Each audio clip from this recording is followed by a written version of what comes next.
duka cita yang mendalam dan keprihatinan atas beberapa kejadian kecelakaan yang terjadi di Purworejo, kemudian terjadi di Padang Panjang, ada juga kapal feri yang tenggelam, dan Bapak Presiden mengatensi betul kejadian-kejadian tersebut dan sudah memerintahkan, kami sudah berkoordinasi dengan beberapa pihak terkait, terutama Menhub, Kapolri untuk satu tentu penanganan terhadap semua korban. Kedua, tentu ini harus dipikirkan mitigasinya.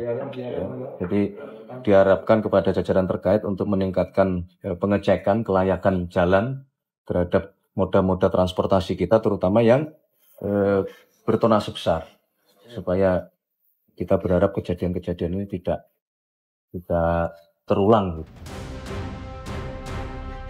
Korlantas Polri telah meresmikan pembentukan Tim Penegakan Hukum Kelebihan Dimensi dan Muatan atau KDM nasional.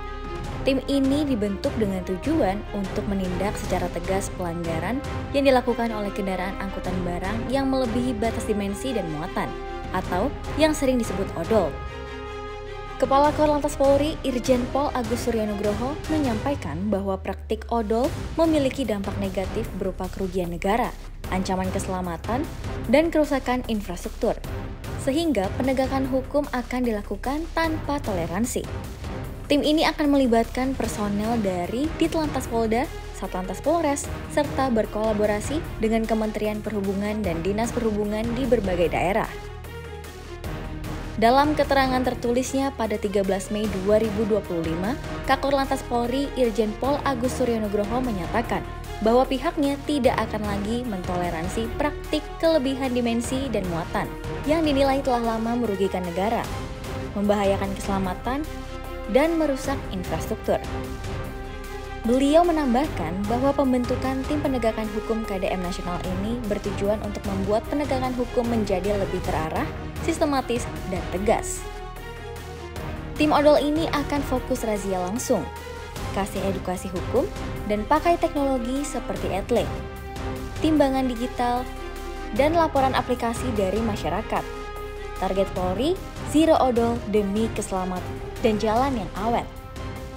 Saya akan membuat tim dengan Kementerian Perhubungan, mungkin dengan Jasa Harja, Jasa Marga, termasuk dengan penyidik kepolisian untuk bisa secara komprehensif menindak supaya potensi kecelakaan dan kondisi jalan itu bisa baik.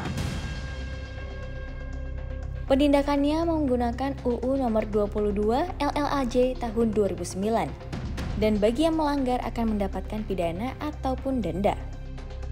Korlantas mengajak para pengusaha transportasi untuk beralih ke armada yang sesuai aturan demi menciptakan sistem transportasi yang lebih baik.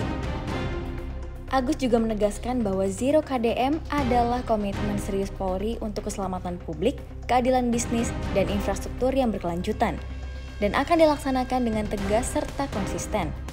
Beliau juga menekankan bahwa ini bukan sekedar penindakan, melainkan upaya perbaikan sistem secara menyeluruh.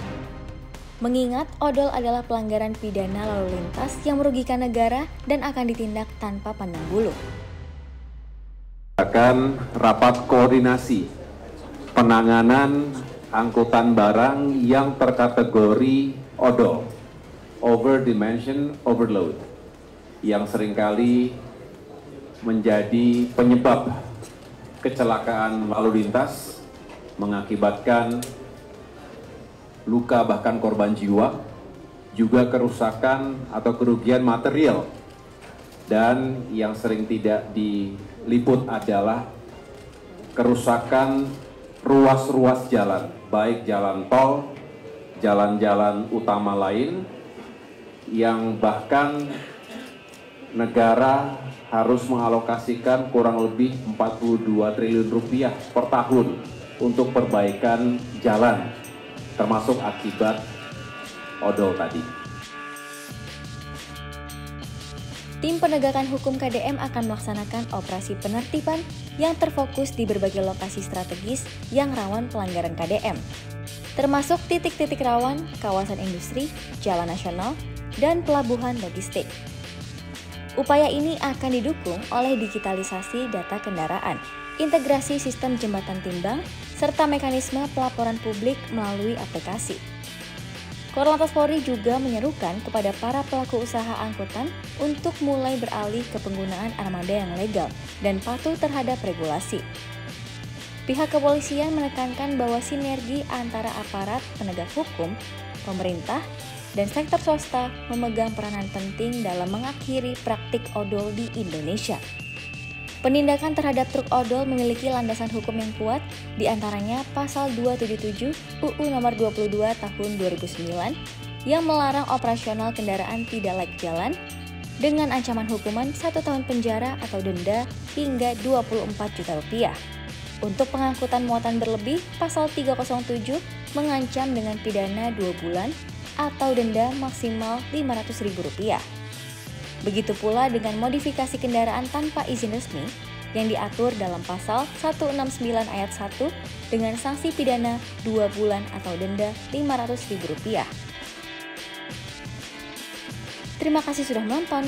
Ikuti terus berita otomotif dari Kompas.com. Dan jangan lupa like, comment, share, dan subscribe untuk mendapatkan notifikasi terbaru dari video kami selanjutnya.